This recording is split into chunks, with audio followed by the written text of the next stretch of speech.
அஞ்சுவது யாதொன்றும் இல்லை, அஞ்ச வருவதும் இல்லை. வணக்கம் மக்களே, நான் சத்ய வர்ஷா, இந்திய அரசியல் அமைப்பு ஆலோசகராக பணியாற்றி வருகின்றேன். அனைத்து மக்களுமே ஒரு மிகப்பெரிய அளவில் இன்றைக்கு நடந்து கொண்டிருக்கும் சட்டமன்றத்தில் அனைத்துமே பார்த்து கொண்டிருக்கின்றார்கள். சப நாகரிகம் என்பது முதலமைச்சராக இருக்கக்கூடிய நபர்கள் தன்னுடைய சுயநலத்தை மறந்து மக்களுடைய நலனுக்காக மட்டுமே அங்கு பணிபுரிய வேண்டும். ஒரு சிறிய குழந்தையானாலும் தன்னுடைய முன்னால் நின்று வணக்கம் தெரிவிக்கும் பொழுது நாகரிகமாக எழுந்து நின்று குழந்தை என்று பாராமல் வணக்கம் தெரிவிக்க வேண்டும்.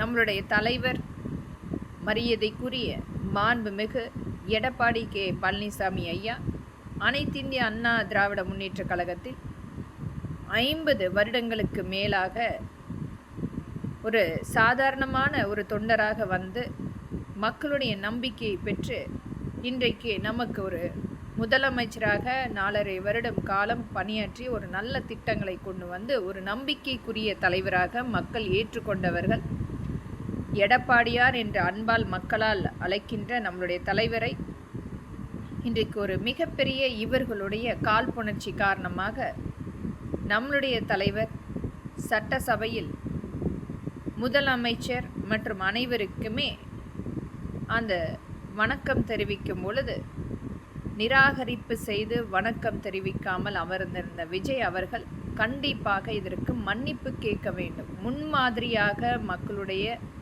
முதலமைச்சராக இருக்கின்ற ஒரு நபர் தன் எதிரே ஒரு அனுபவம் மிக்க ஒரு தலைவர், மக்களால் இன்றைக்கு அன்பால் அழைக்கின்ற எடப்பாடி ஐயா இன்றைக்கு மக்களுடைய நம்பிக்கையை பெற்றவர். அவரை விட வயதில் மூத்தவர். அனைத்துமே கருத்தில் கொண்டு வணக்கம் தெரிவித்திருக்க வேண்டும். ஆனால் ஒவ்வொரு இடத்திலுமே அவருடைய அந்த நாகரிகம் என்பதை ஒரு மிகப்பெரிய அளவில் நமக்கு கற்றுக் கொடுத்து கொண்டிருந்தார். அவர்களுக்கு சாதகமாக இருக்கக்கூடிய நபர்களுக்கு எழுந்து நின்று மரியாதை செலுத்துவதும் மற்றவர்களை நிராகரிப்பதும் மற்றவர்களை புறக்கணிப்பது மட்டுமே அந்த சட்டமன்றத்தில் ஏதோ சினிமா காட்சிகளைப் போல நாம் பார்த்து கொண்டிருந்தோம். இதை அனைத்துமே கருத்தில் கொண்டு மக்களின் சார்பாக எங்களுடைய தலைவரை அவமதித்ததுக்கு கண்டிப்பாக முதலமைச்சர் விஜய் அவர்கள் எங்களுடைய தலைவரிடம் மன்னிப்பு கேட்க வேண்டும் சட்டமன்றத்தில். இது மக்களின் எளிய மகளாக இங்கு நான் பதிவிடுகின்றேன். வயதை இன்றைக்கு ஒரு முன் அனுபவம் கொண்ட மூத்தவர்களை கண்டிப்பாக வணங்குவதால் நமக்குரிய ஒரு நல்ல ஆசி கண்டிப்பாக கிடைக்கும். ஆனால் ஒரு காழ்ப்புணர்ச்சி காரணமாக இதுவரை மற்றவர்களை சந்திக்கக்கூடிய விஜய் அவர்கள் எங்களுடைய தலைவரை இதுவரை சந்திக்கப்படவில்லை.